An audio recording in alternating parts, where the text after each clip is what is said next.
Hey everyone, you're about to watch Jeff Hoffman, a serial entrepreneur with a very inspiring message.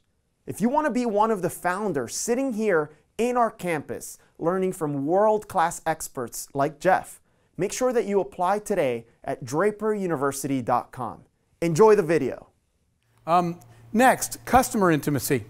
Here's why I want to say this. When Silicon Valley and the books and everything came out with the concept of an MVP, your minimally viable product, I'm going to tell you, just sharing my opinion, what I was thinking. I was thinking if you ain't getting feedback until you have an MVP, you're already way too deep into the process. All right? So I was doing this TV show with these CEOs, and the announcer said, the host said, what's the first thing you do when you have a good idea? And all these people said, we all go to a whiteboard in the conference room. And I said, I get my car keys and I go outside. And they're like, what are you talking about? And I said, I immediately, well, I'm going to tell you guys really quick the story of how I learned this and what this idea means about developing customer intimacy as soon as you want. So I'm spending a day with this elderly gentleman who's in retail, has been very successful. But his product, by the time he launched it, was non-intuitive and non-conventional. He launched, bless you, he launched something that everybody said, the experts, and said, it's a bad idea, it's suicide, it won't work. And I said to this guy, we were spending the day together, I said, why'd you launch it anyway when everyone said it was a bad idea? And I said, who told you it would work? And he said, Jeff, he said, a farmer wearing a John Deere hat told me it would work. And I said, what? He said, here's the problem. These are the people I work with every day, really smart, really educated people. And I said, and? He said, we're in our conference room designing a product for farmers. People that wear work boots, wear overalls, and farmer hats all day.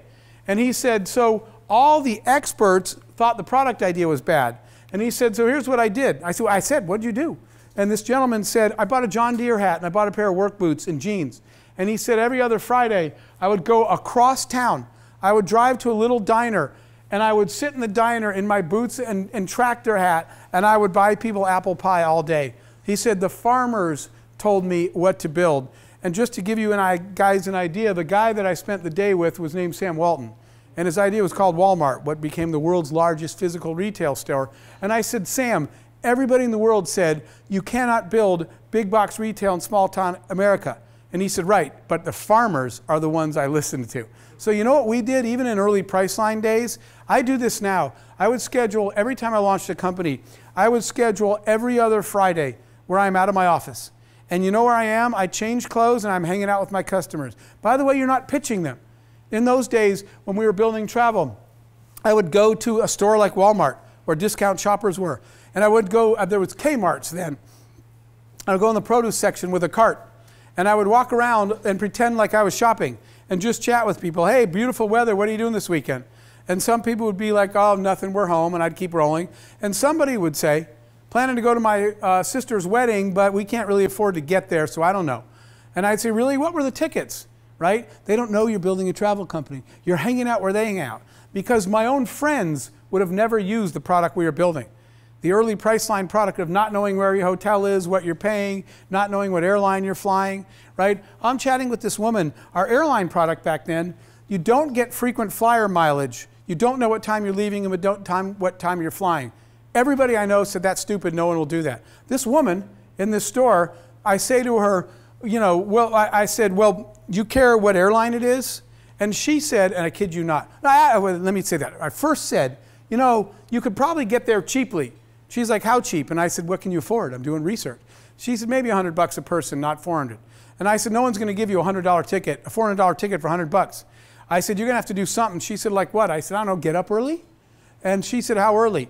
I said, how early would you get up? Would you get up at 6? She said, hell, I'd get up at 4 if you could get me there for $100. And I was like, wow, price elasticity. Live, I'm doing the research. I said, they probably won't give you frequent flyer miles. She said, frequent what? I said, frequent flyer miles. She said, sorry, I don't know what you're talking about. I said, you know what frequent flyer miles are? She said, never heard of it, right? All my friends are like, dude, I'm not going to fly in an airline if I don't get the miles. Not one of my customers even knew what they were.